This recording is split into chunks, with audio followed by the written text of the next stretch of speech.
given obviously the last week or so, you must be pretty proud of the boys tonight. Yeah, I mean, it was. Of course, we need our goalkeeper to play well, and you have to have a little bit of luck along the way, Keith. Of course, but the effort and the endeavour and the commitment, what they showed, just shows you that it can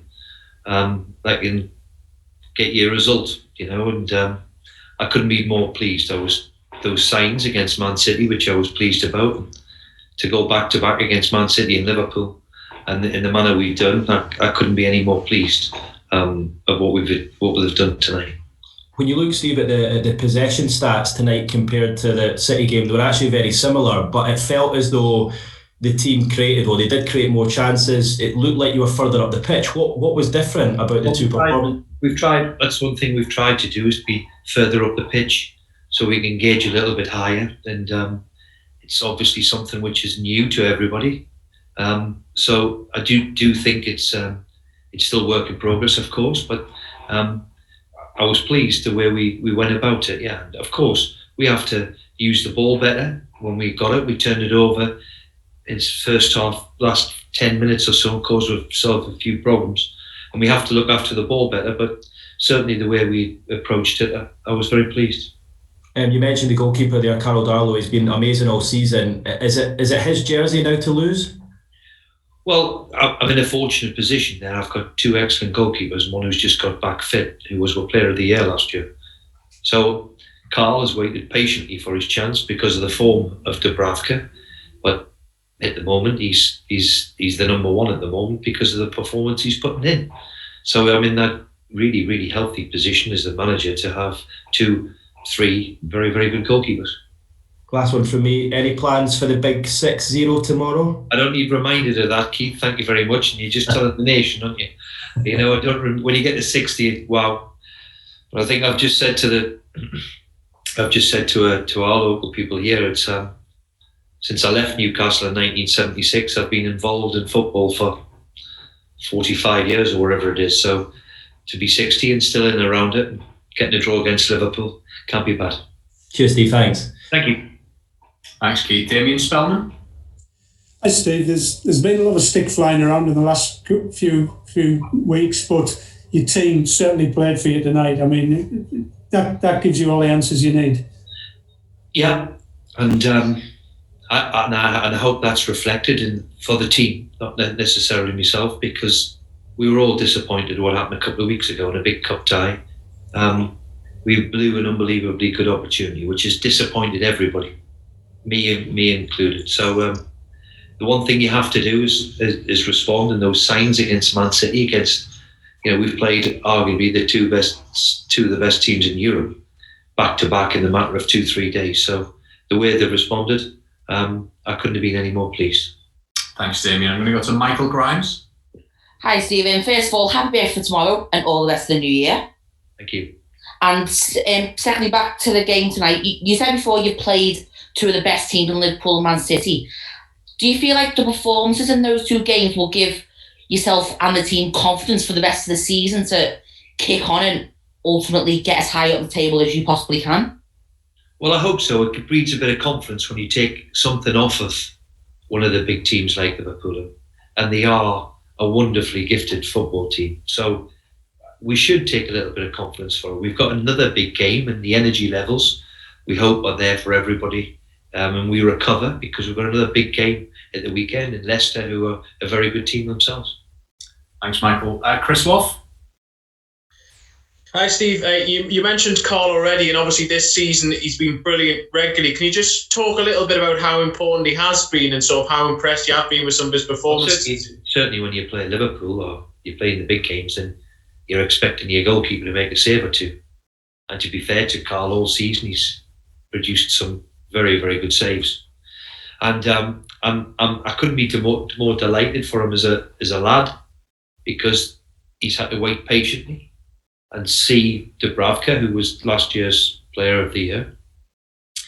And what he needed to do was grasp the opportunity which fell before him, with Dubravka getting injured, running in the park, would you believe? He's grasped the opportunity, and at the moment, he's the number one goalkeeper at the moment. I wouldn't I'm in a fortunate position where I've got 2-3 very, very good goalkeepers. So that can only be healthy. On to the last 4 raised hands for this section. Scott Wilson first. Hi Steve, just a word for Matty Longstaff as well, who I thought really kind of set the tone for that midfield display, closing down, harrying, hassling. I mean, what does he give you, and what has he had to come through to get back to where he's at now? Well, there's no disputing that. I think the contract dispute, or that's not what you call it, since that was resolved, and there's no doubt it took it on him. He lost an awful lot of weight, and of course, the other thing was obviously he couldn't shake off a thigh injury, which was bugging us all, to be brutally honest. So in the last few weeks, and he's looked more like himself. He's had to wait patiently, but he's reminded us again of why I put him in the team in the first place. So I was delighted for him, in particular. What a couple of games to come and play in Man City away in Liverpool. But you're right, I thought he did set the tone. He's got a great attitude, the kid, and has give everybody a lift for the people around him. Thanks, Scott. Ian Murtagh. Hello, Steve. How are you? I'm okay, Ian. How are you, sir? I'm all right. You don't look a day over 59, by the way. Thanks. On Matty, can he now expect an extended run in the side? I'm bearing in mind how he's played against. You say in an extended contract. Oh, geez, he's just signed one. Well, look, the way he's played very, very well. We'll see how he recovers. As I said, I worried about him for a long time.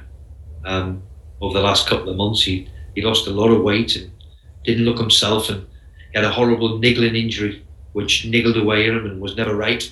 So we've had to wait a long time. But today he's again, when he did it in his debut a few months ago, whatever it was, against Man U. Just what a good player he is, the kid, and he's done very well. I'm delighted he's back. Miles Starford. Just a quick one for this section. Any update on Jamal and St Maximum in terms of their comebacks? Jamal might be in front of St Maximum, but I can't see Jamal for the weekend. And certainly St Maximum is still going to be a few weeks away. And last one in this section, Lee Ryder. Steve. Hi, Lee. How will you reflect on 2020? Because you've never really been in any relegation danger, but there's been a few ups and downs along the way. Well, Lee, if you're in the bottom half of the Premier League, then you're going to have ups and downs. And I said when I walked through the door, our aim is, can we try and nudge towards getting in the top half of the league? We were 3 places last season. As we sit at the moment, we're 2-3 places off it.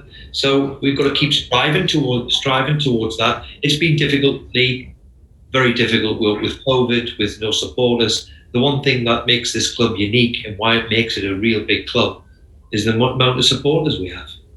And St James's Park becomes a different animal to what it is at the moment, and I think we've suffered a little bit from that because of our wonderful and truly loyal support.